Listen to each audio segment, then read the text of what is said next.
Guys నేను sheets కోసం first cocopeat plus వర్మి compost రెండు కలిపేసాను చూడండి. అంటే ఏదో పెద్ద బౌల్ తీసుకొని 2 కోకోపీట్ తీసుకుంటే ఒక బౌల్ వర్మి కంపోస్ట్ తీసుకోవాలి. బాగా కలిపిన తర్వాత ఈ షీట్స్ బౌల్స్ ఉంటాయి కదా, దీంట్లో కంటైనర్స్లో చిన్న చిన్న కంటైనర్స్ను మొత్తం నింపి పెట్టుకోవాలి. ఆ తర్వాత మనం షీట్స్ వేసేయాలి. ఇప్పుడు దీంట్లో నేను బ్లాక్ చెర్రీ టమాటోస్ వేసాను చూడండి. ట్యాగ్ కూడా పెట్టాను, అందుకని మనం దేంట్లో ఏం వేసామో తెలియదు కదా, అందుకని ఈ ఆన్లైన్లో ట్యాగ్స్ దొరుకుతాయి. ఇది తెచ్చి పెట్టుకుంటే మనకి ఈజీ అయిపోతుంది. ఇట్లా వేసిన తర్వాత కొంచెం ఒక చేత్తో కొంచెం నొక్కితే లోపలికి వెళ్తాయండి షీట్స్. దీంట్లో కూడా చెర్రీ రెడ్ చిల్లీ వేసాను.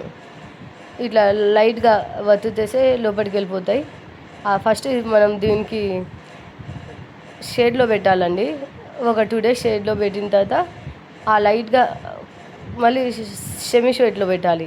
ఇప్పుడు కొంచెం మొక్కలు వస్తున్నాయి అన్నప్పుడు కొంచెం ఎండకు కొంచెం లైట్గా ఎండకు పెట్టి ఆ తర్వాత ఎండకు పెట్టేసి మామూలు క్యాన్తో నీళ్ళు వేసేస్తే పొద్దున్న సాయంత్రం కావాలంటే ఎండ ఎక్కువ ఉంటే 3 పూటలు కూడా వేయాలండి. ఇట్లా ఎందుకంటే ఇది ఎండని ఇవ్వకూడదు, తడిగానే ఉండాలి. తడిగా ఉంటేనే షీట్స్ తొందరగా జర్మినేషన్ అవుతాయి, మొలకలు కూడా తొందరగా వస్తాయి. ఇది వచ్చిన తర్వాత మాకు 3 leaves వచ్చే వరకు పెట్టి ఆ తర్వాత మళ్ళీ వేరే పెద్ద కంటైనర్లో మనకి దేంట్లో వేసుకోవాలో ఆ కంటైనర్లో మార్చుకోవాలండి.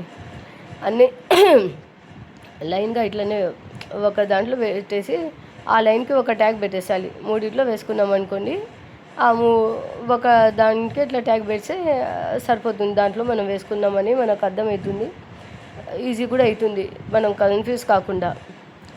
పెద్ద కంటైనర్లో వేసుకోవాలి. ఇప్పుడైతే నేను అన్ని టమాటోస్ ఎక్కువ వేసుకున్నాను. మొలకలు ఎత్తిన తర్వాత మళ్ళీ చూపిస్తాను.